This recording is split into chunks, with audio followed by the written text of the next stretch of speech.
Okay, welcome everybody to Unzipped. I'm really excited to have Sheree here with us today. Welcome. Thank you. I'm excited to be here. Awesome. Okay, so really quick, if you're just tuning in, you've never seen the show before, what we do at Zippy Content and how Sheree and I work together is I represent authors, entrepreneurs, coaches, consultants, etc., and find them interviews on podcasts. So we have a huge network of podcasters that we work with. It's going on 700 right now that we have relationships with. And so I thought, you know what, let's unzip the network and expose, everyone we're working with to people. So I'm very excited to have you on. Heck yeah, thank you.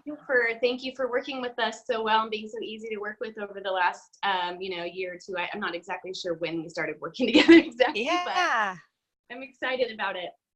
Totally, me too. So tell everybody a little bit about your show, about your podcast. Yeah, so my podcast is called Soulfcked, and it started that I wanted to have a platform for women to feel safe, to be seen, heard, all of the things, a lot of talk around sexuality, women's empowerment, sexual trauma, healing sexual abuse, all of the things. And what I found is as I started doing it, I'm a very organic show, so I don't do scripting, I don't do any type of structure at all. It's just conversation. Right. I found that a lot of people were asking for stuff with men, and they wanted to hear from men about their experience with relationship or their experience with sexuality and feeling empowered by that and getting really intimate in all of that. And so I started bringing men on, and people were like, yes, I want to hear from them. I love this. So it's kind of transitioned to men and women. And it's been really fun. Yeah. That is awesome. So then tell us a little bit about who you were before you started the podcast and kind of what made you go, ding, this is what I'm going to do. Yeah. So myself, I am a sexual abuse survivor, and I knew fully in my heart there was no reason that kind of thing would happen without there being a purpose behind it.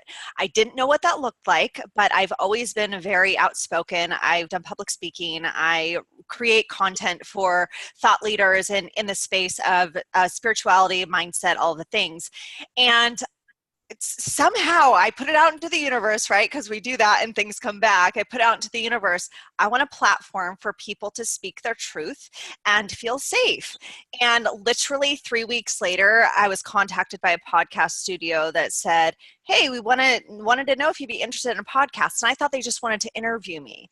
So I went into the studio and I'm like, yeah, what are we talking about today? They're like, no, like you get to have your own. So it just kind of happened. And I actually left the studio a year ago after being with them for a year to kind of rebrand, do my own thing. They kind of transitioned to more of a family style. And I was like, yeah, I'm Soulfcked. Like it's not family. So that's just kind of how it happened. That is awesome. It's crazy how you put something out into the universe like that and it just bam. A lot of times it just shows up onto your doorstep when you have the right intentions. Yeah, absolutely. That's amazing. So what do you do outside of your podcast? What do you have going on just work-wise with your business? Yeah, so for the last 6 years, I have been a content creator. What that means, because I know a lot of people are like, oh, okay, what is that? For 4 of those years, I was ghostwriting for somebody who is, I guess you'd call him an influencer in the mindset health space, and wrote books for him. Last one was published last year with Hay House, and it was such a wild ride, and being able to be so engulfed in really creating a difference in the world. And what I'm really passionate about is taking people's visions and creating the voice to make impact and inspire people. So that's what I do with my clients is I create anything from email campaigns, social media posts. It could be books. It could be course content. It could be simply helping them understand, like, you're creating content that you're using here. How can you repurpose that in a way that you're not sitting in front of your computer all day long just creating content, right? Yes. So, and I love doing it for them. It's so much fun. And what I found is, like, when you, and I believe this in any aspect, is when you truly align your heart and your soul and your purpose with the right people, it just flows. It happens. Yes. And the I love only that. time that there's resistance is when there's inner resistance and you're saying yes to things that really you want to say no to, but you're either scared to say no, or I need the money, or whatever it is, right? Yeah. So that's what I do now, is just, it's content creation, and I love it. And I'm shifting into the possibility of potentially coaching people through their content creation so they feel empowered to be able to create their own content as well. I love that. You're probably speaking to so many people that are listening. Like I hope everybody that I work with is like, so. probably like, yes, give me this. Really Yeah. awesome. So are you limited in terms of like who you can bring on as clients? Like, do you have any specific demographics that you prefer to work with? Yeah, my parameter is personal development space, impact space. So I'm not going to go work with a tech company. Number one, I Yeah. know nothing about tech. Does not light me up. And Right. I want to be working with people that I can see the impact that they're creating, which is why I've worked with like health and fitness brands. I've worked with influencers. I've worked with success coaches, empowerment coaches, things like that, because that feels aligned for me. Mhm. Anything in the mindset space, anything in the personal development space, anything that you're like, I want people to hear this message, I have so much Yeah. to share. I'm like, yes, let me do it with you. I love that. That's awesome. That's like right up my Yeah, alley personally. I love that. That's awesome. That's awesome. So then has your podcast, like, tell us some of the stuff that's come from it, like into your work life or your personal life. Like what's come from your having your show? You know, it's actually been super interesting. When I started, I'm a no filter person. And so when I started, I was like, well, people are going to love it or hate it. Didn't really Right. think anything of it. Like, I'm just doing this for fun. I'm doing it for impact and hoping that it can help somebody. Right. I got a lot of people that were like, holy shit, you just said that out loud on air. And I'm thinking, well, what's the big deal? Like, we talk about sex and we talk Yeah. about whatever, like, that's life, right? Right. I got some people that were totally offended. Those aren't the people that should listen then, right? Like, that's Right. okay. We don't need to work with them. Yeah, totally. And then even like my mom, who's my biggest cheerleader, doesn't listen to the show because it's like not her Mm, style. Totally cool. Not her yeah. thing. Yeah. Right? So I think the big gift that I've really found through it is I have gotten so many messages. I can't even tell you, and they're all private, which is really interesting to me, that people don't want to share their experience out loud when it comes to Right. this type of platform and Mhm. the topics that I talk about. But I get a Right. lot of messages around, oh my God, you're saying everything that I wish that I could say, or oh my God, I've actually never told anybody, but I was sexually abused when I was a child. Like people Mm. telling me their deep, dark secrets. Yeah. And I'm thinking, oh my God, this is perfect. Like you Yeah. feel safe enough to do that. Thank you so much.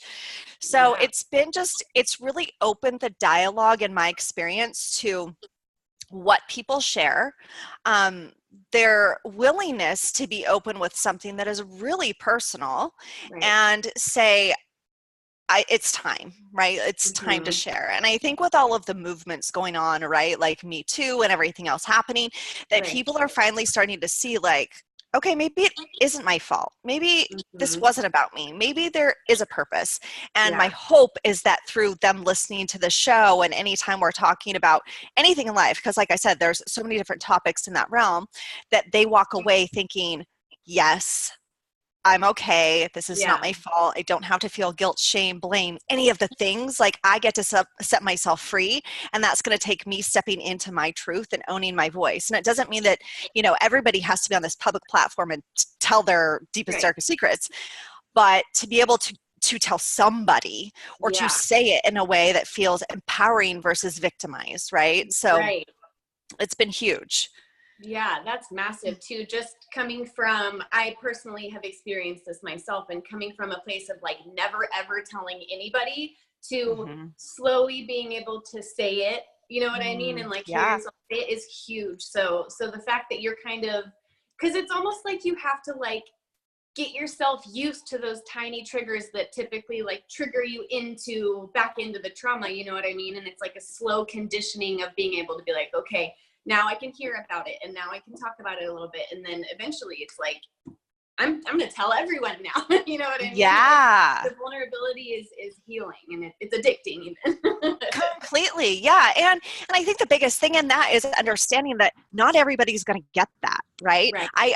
I've dated people that they find out that I speak publicly in open forums, podcasts, groups, whatever, about sexual abuse. And they're like, nah, that's a little much for me. This isn't going to work. And I'm like, great, you're not my person. Next. Right. Exactly.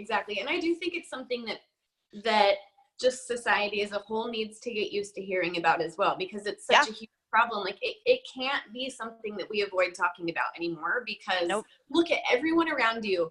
Like literally, I feel like every person I know has experienced some form of sexual abuse, that it actually registers as abuse and they're traumatized by it. You know what I mean? So it's like, this is something that we really need to bring in more visibility to, and just talking about more in general. So I love it. Yeah. And I mean, in addition to the trauma piece, there's also just being open enough to talk about sexuality and sensuality in a way that doesn't make you feel bad, because I'm human and I like those things, and I should be able to feel empowered by it, right? Yes, this is exactly kind of where I'm at now, where it's the vulnerability part's out the window now, and it's now about empowerment and embracing it and getting back to being comfortable in my skin, sexuality, and you know what I mean? So yeah, that's awesome. Totally covering it. Good for you, girl. That's great. Thank you. Yeah. It's crazy that I'm interviewing you right now too, because this is kind of like, okay, so I'm 5 years clean off of opiates this May 20th. Congrats. So woo! Yeah, so this whole journey of, you know what I mean, this is all stuff that I've really been planning on opening up about over the next month, and like really, because last year, especially, and the year before that, so much of the healing process was still happening, you know what I mean, that I didn't feel comfortable telling anybody about it, and only my closest people knew about it, and even then it was like not very many people. And now it's to the point where I feel like I've come out of it, and I've come out of the trauma, and I'm not like living in it anymore, and I plan on just pursuing more visibility over it, and you know what I mean. So yeah, the universe always, every time. Can I share something with you? Yeah, please. So one of the biggest things that I've seen with trauma survivors, I hate the word victim. So with trauma survivors is the healing process, right? It takes time. And what I find is I was 19 when mine happened, and I'm 38 now, right? So the healing process, we think like, oh, fuck, finally I got through it, right? Yeah. But then something comes up and you're like, really? Really?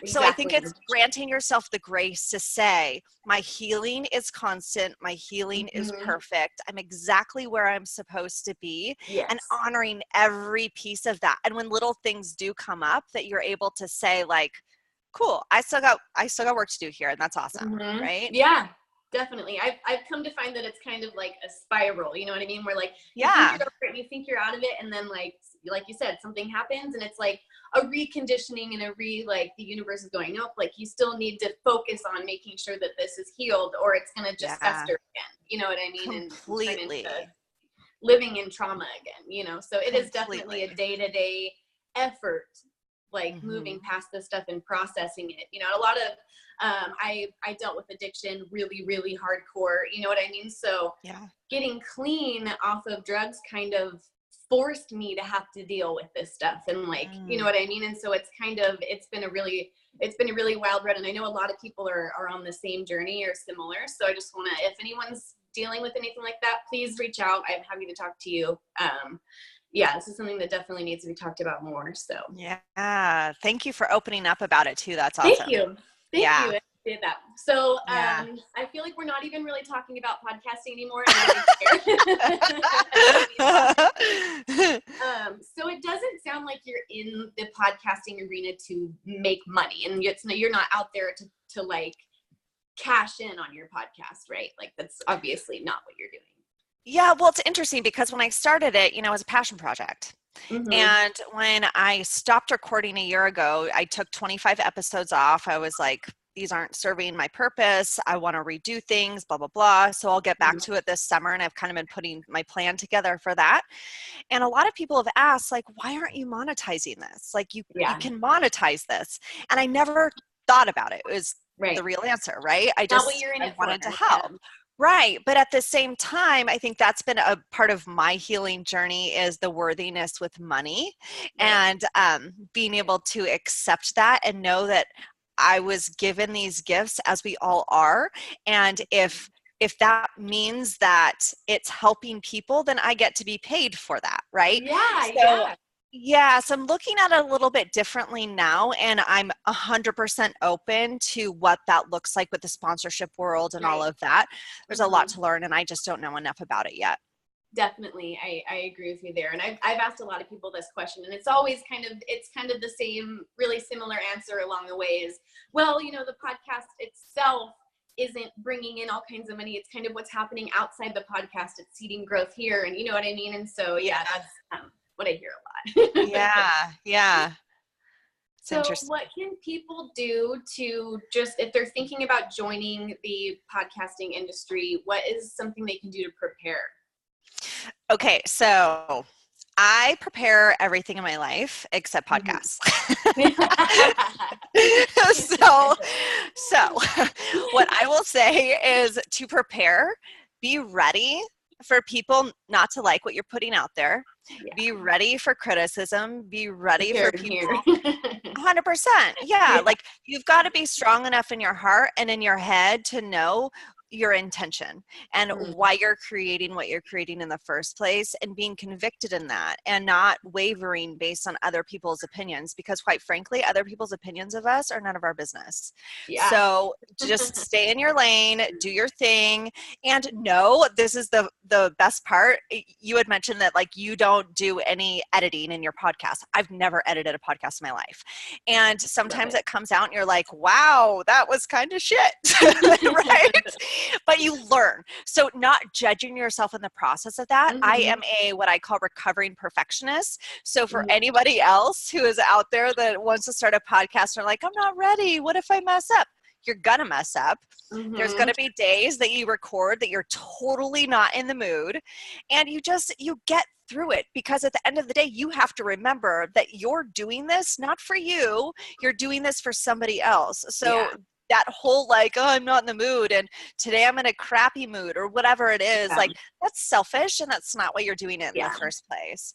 So just be prepared to be you, be authentic, be vulnerable, share, totally stay in your lane and stay true to who you are, because your people are going to connect with your truth.